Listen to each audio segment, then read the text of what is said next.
Week 10 of the NFL is nearly complete, and fantasy football fans have plenty to talk about.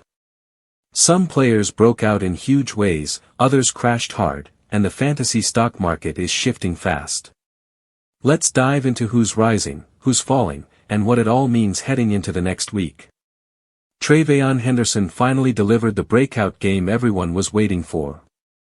With Ramondre Stevenson sidelined and Terrell Jennings banged up, Henderson finally got a real chance, and he made it count. 2 huge touchdown runs, one for 55 yards and another for 69, both clocking in over 21 miles per hour. He racked up more than 27 fantasy points and made a strong case to keep the starting role. With one of the easiest remaining schedules in the league, he's shaping up as a must-start with legitimate league-winning upside. In Atlanta, Allgeier reminded everyone why he's still worth stashing. While Bijan Robinson struggled to find the end zone, Allgeier punched in 2 red zone touchdowns. He's still clearly the backup, but in fantasy, he's the kind of player who could turn into gold if an injury hits. Keep him rostered, he's a sneaky insurance policy for the fantasy playoffs. Houston's backfield is heating up too.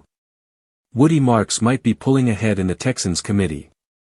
He outcarried Nick Chubb, scored the first rushing touchdown by either back since Week 5, and saw solid work in the passing game. He's earning more trust, and with favorable matchups ahead, he should be in most lineups moving forward. On the wide receiver side, Alec Pierce is catching fire for the Colts. He's been averaging nearly 9 targets a game, with 4 straight outings over 69 yards, and he's become Daniel Jones's favorite deep threat. His boom potential is huge, and he's leading the NFL in yards per reception for the 2nd straight year. Jauan Jennings, after a slow start, is finally back on track for San Francisco.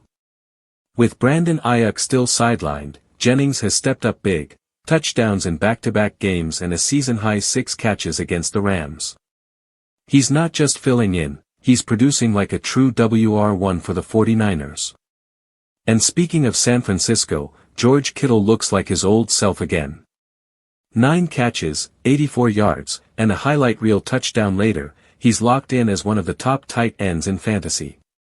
Fully healthy, explosive, and in sync with the offense, Kittle is a weekly difference maker once again. Meanwhile, Matthew Stafford is quietly putting together an MVP-caliber season.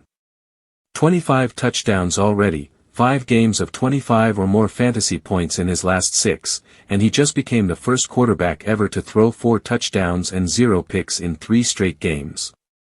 He's not just playable, he's elite. But not everyone's trending up.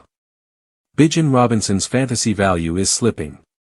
He hasn't scored in 3 straight weeks, and his touches inside the red zone are being vultured by Allgeier.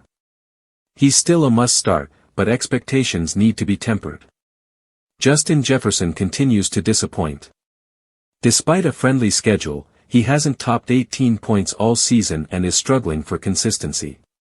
And Garrett Wilson's knee issues keep him sidelined, leaving the Jets' passing game in shambles. Finally, Justin Fields' struggles continue.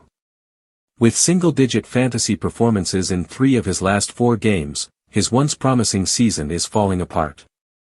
T.J. Hawkinson's production has cratered too, and at this point, both can safely be dropped outside of deeper leagues. As Week 11 approaches, the message is clear: stay flexible, act fast, and ride the hot hands. The fantasy playoffs are coming, every lineup decision counts.